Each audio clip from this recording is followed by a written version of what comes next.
taught today in dental school is the same as what was taught 50 years ago. How big an expert are we? Can we treat cervical stuff? Not really. But we should be knowledgeable enough to identify it and to understand that cervical sensory and sympathetic travel up into the face from the neck. If you do a true 5 seconds, and it's a generalized, let's say 3, 4 plus, if it's like 9 or 10, you're a physician.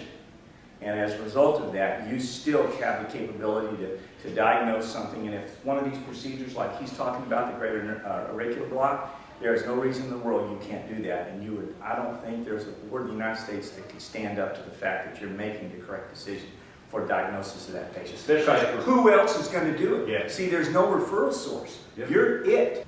Posterior facet, central medial zone, anterior facet. Ed's tracking these things, right? Because that's what he does. Cool. Absolutely. You know what's kind of interesting?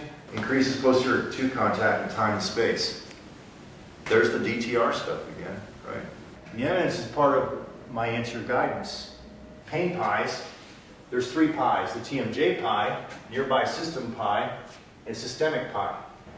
Before any filling or crown in this office, okay, swish, JVA, guess what else we do? We do a T-scan pre-op, before I even numb them, and we do a T-scan post-op. He's from Australia. He can have some weird stuff.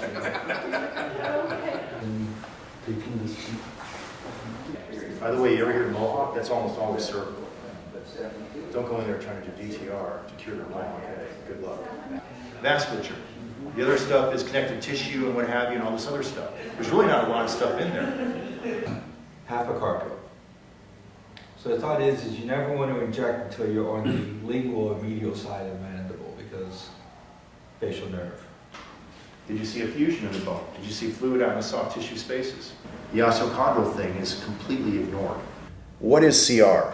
Please tell the dentist what is CR. Well, I think to understand what it is, you have to understand what it's not. The light bulb went off and what Piper was saying made sense. Adaptive centric posture, remember? Yeah. So, again, pleasure to be here. Thanks to Dr. Nick for having me and let me hang out with you guys. So, same thing in the lateral soft tissues. You can use the parotid gland. Look for a mass. Pleomorphic adenoma would be the most common one. high angle mandibular plane angles are probably all joint related. I'll do the photobiomodulation on the whole side of the face. Yeah. Tragus of the ear down to the mandible, or that portion of the temporalis muscle down to the mandible, is about 10 square inches. So I just say 3,000 joules of energy. I'm from Branson, Missouri. Okay, and why are you here? Because my jaw hurts real bad, like. And it's been going on for a while, right? Yup. And do you pop and click? Pops and clicks are a thing of the past. That stopped? I just grind. It's the utility of why people come to a place like this, and I want to pass that on to other people, and I want us all to work together to make it even better.